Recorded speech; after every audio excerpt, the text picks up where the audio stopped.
ఇదంతా? తులసి, నీకీ పరిస్థితి రావడానికి కారణం తనే అనుకొని ఆ శివుడి ముందు వాణ్ణి వాడే శిక్షించుకున్నాడమ్మా.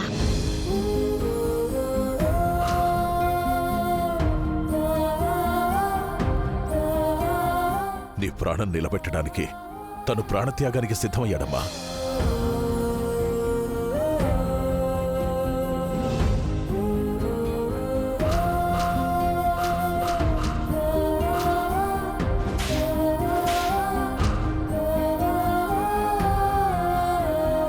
ఎందుకండి?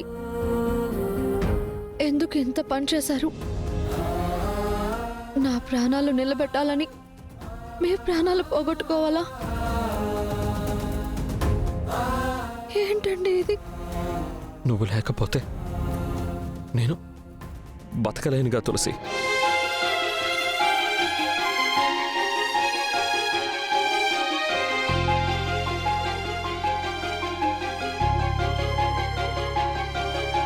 అందుకే నేను లేకపోయినా సరే నిన్ను బతికించుకోవాలనుకున్నాను.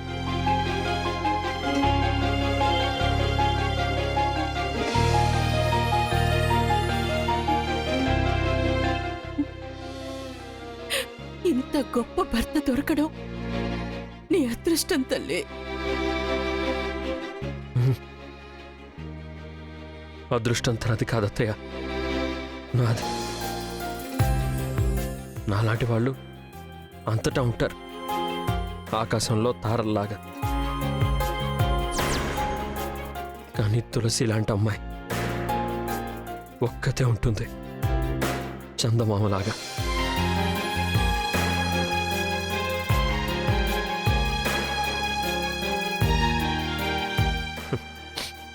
అదృష్టం అంటే నాది.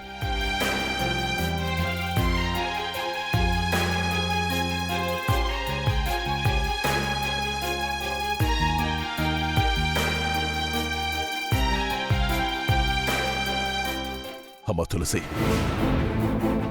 నువ్వు ఎలక్షన్లో పోటీ చేశావంటే ఖచ్చితంగా ఎమ్మెల్యే అవుతావని, తర్వాత అంచెలంచెలుగా ఎదిగి ఎవ్వరూ ఊహించినంత ఎత్తుకు ఎదుగుతావని చెప్పేసి అనుకున్నానమ్మా. మన ప్రత్యర్థులు నిన్ను ఆదిలోనే తుంచేయాలనుకున్నారమ్మా. కానీ నీకు నీ భర్త అండ ఆ భగవంతుడి ఆశీర్వాదాలున్నాయమ్మా. ఇక నీకు తిరిగేలేదు. నువ్వు వెనక్కి తిరిగి చూడాల్సిన అవసరమే లేదు. లేదు మావయ్య, నేను చెప్పాను కదా నాకు పోటీ చేయడం ఇష్టం లేదని.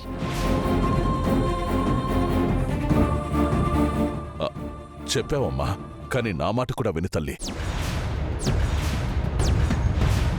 నేను మంత్రావాలన్నది నా కల, అది నెరవేరలేదు.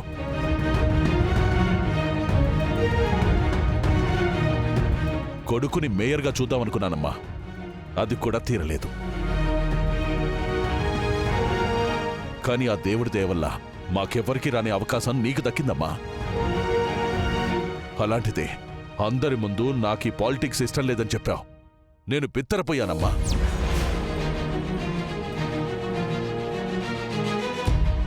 రాజకీయాలు, ఎలక్షన్స్, పదవులు నాకు సరిపడవు అనిపిస్తుంది మావయ్య. అమ్మా, అంత మాట అనకమ్మా. రాజకీయాలు, పార్టీ, పదవులు ఇవన్నీ మన కుటుంబంలో వారసత్వంగా వస్తున్నాయమ్మా. ఇప్పుడు దాన్ని కొనసాగించాల్సిన అవసరం, పోటీ చేసే అవకాశం నీకే వచ్చిందమ్మా. నువ్వు పోటీ చేయాల్సిందేనమ్మా. ఎమ్మెల్యేగా గెలిచి మన కుటుంబం పరువు, వంశగౌరవం నిలబెట్టాలమ్మా. మీరు అలా అనడంలో న్యాయం ఉంది మావయ్య. కానీ నేను వాటి గురించి ఆలోచించే పరిస్థితుల్లో లేను. నానా, తనకిష్టం లేదంటుంది కదా, దయచేసి బలవంతం చేయకండి. పైగా ఇప్పుడే తను ప్రాణాపాయానికి తప్పింది, కోలుకోవడానికి టైం పడుతుంది. ఈ టైంలో తనని ఇబ్బంది పెట్టడం కరెక్ట్ కాదు నాన్న. కానీ ఈసారి టికెట్ ఇచ్చినా పోటీ చేయలేదంటే తర్వాత మనల్ని ఎవరూ పట్టించుకోర్రా. అప్పుడు మన కుటుంబానికి, రాజకీయాలకి రుణం తీరిపోద్ది.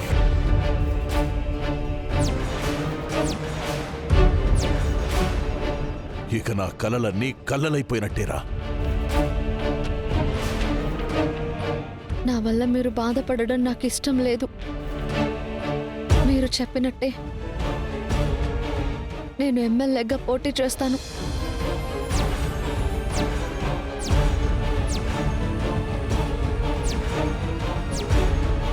నా వల్ల మా కుటుంబ వారసత్వం ఆగిపోకూడదు. ఈ బసవరాజు కోడలు అనిపించుకున్నావమ్మా, నాకు చాలా సంతోషంగా ఉంది. బావుగారు, మీరన్న మాటలు నేనేం మనసులో పెట్టుకోలేదు. మీరు మర్చిపోండి. ఒరే సిద్ధు, విశాలాక్షి, బావుగారు, చెల్లెమ్మ అందరికీ చెప్తున్నాను, ఈ భైరప్పనేని తులసే మనకు కాబోయే ఎమ్మెల్యే.